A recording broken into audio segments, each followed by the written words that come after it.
Bonjour à toutes et à tous, bienvenue sur la vidéo sur l'activité de la fonction inversante. C'est donc la troisième fonction de référence, donc si vous en êtes arrivé là, je vous félicite et courage, il n'en reste plus qu'une après celle-ci. Commençons tout de suite par une étude de la figure et de la construction faite. Donc j'ai tout d'abord placé O l'origine du repère, ainsi que les points A qui a pour coordonnées 1, 0 et B qui a pour coordonnées 0, 1. J'ai ensuite créé un point mobile C sur l'axe des abscisses et on va noter ses coordonnées x, 0. Ensuite, j'ai tracé la droite parallèle à la droite BC qui passe par le point A. Et j'ai noté l'intersection D de cette droite avec l'axe des ordonnées. Le point M donc, a pour abscisse celle du point C et a pour ordonnée celle du point D. Tout d'abord, commençons par appliquer le théorème de Thalès. C'est parti. L'objectif, c'est de déterminer les coordonnées du point M. Donc, après avoir justifié l'utilisation du théorème de Thalès, déterminer les coordonnées du point D. Donc, par construction, la droite DA est parallèle à la droite BC.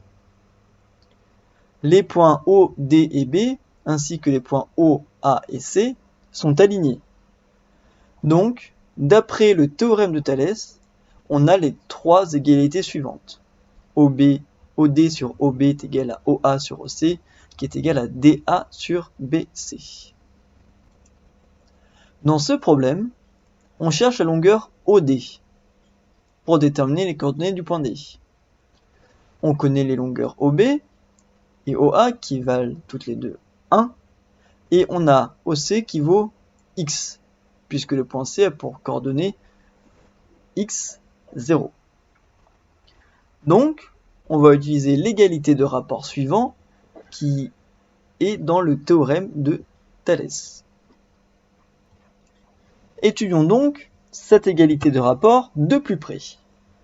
Si on applique le produit en croix, on obtient que OD fois OC est égal à OB fois OA.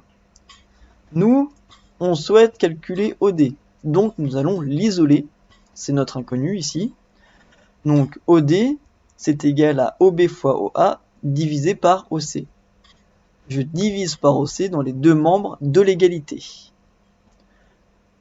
Donc, on peut trouver OD, puisque OB et OA, on les a, ils valent tous les deux 1, et OC vaut X. Donc la longueur OD vaut 1 sur X. On peut alors conclure que le point D a pour coordonnées 0 et 1 sur X en ordonnée. Passons maintenant à la question 2. Le point M a pour abscisse l'abscisse du point C. Donc, l'abscisse du point M est égale à X.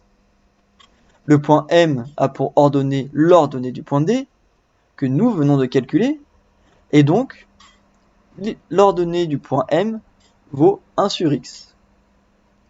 Ainsi, le point M a pour coordonnée X, 1 sur X.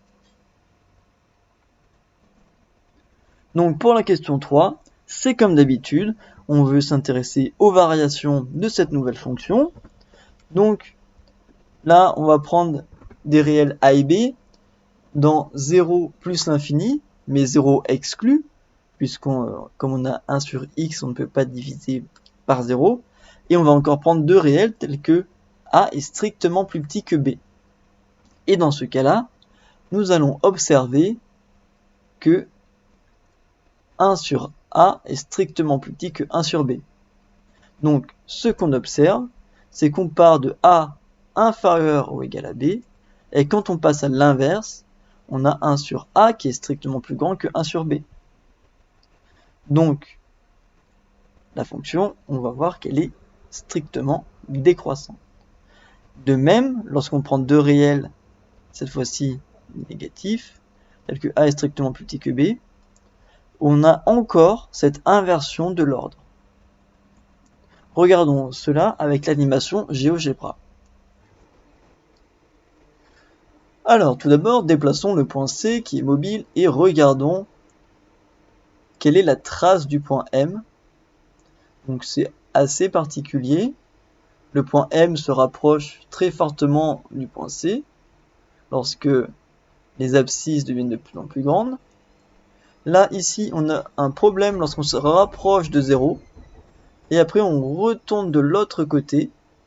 Et si on fait un petit dézoom, on remarque qu'on a une autre partie de courbe qui apparaît.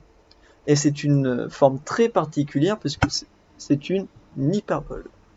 Donc pour la question 3, pour comparer les images des nombres a et b, donc toujours a strictement plus petit que b, donc a strictement plus petit que b, et on a bien, donc f de a c'est 1 sur a, c'est l'inverse de a, 1 sur a, est strictement plus grand que 1 sur b. Il y a une inversion de l'ordre. De même, si on prend deux réels négatifs, toujours avec a strictement plus petit que b, on a bien que l'inverse de a, qui est f de a, donc 1 sur a ici, est bien plus grand que f de b, qui est l'inverse de b. Donc encore une fois, l'ordre est inversé, et on a bien une fonction graphiquement, on voit que la courbe entre guillemets descend, bon là elle chute, et bon, il y a un problème en 0, puisque 1 sur 0 ce n'est pas possible, on ne peut pas diviser par 0, et après on repart de tout en haut pour redescendre. Vous étudierez cette fonction en détail les années suivantes. Donc nous allons résumer les variations de la fonction qui a x associé 1 sur x dans ce tableau. Elle est donc définie sur R, donc du moins l'infini jusqu'à plus l'infini, mais attention, en 0, 1 sur 0, je répète, ce n'est pas possible, on ne peut pas diviser par 0, c'est une valeur interdite de la fonction, et dans ce cas-là, c'est une nouveauté, dans le tableau de variation, on indique que la valeur est interdite et que ce n'est pas possible grâce à une double barre. Ensuite, on a vu que la fonction était décroissante sur les deux intervalles. Donc, pour indiquer cela, on met deux flèches qui descendent, comme ceci. Et pour x, un réel non nul, le nombre 1 sur x est appelé, je rappelle, son inverse.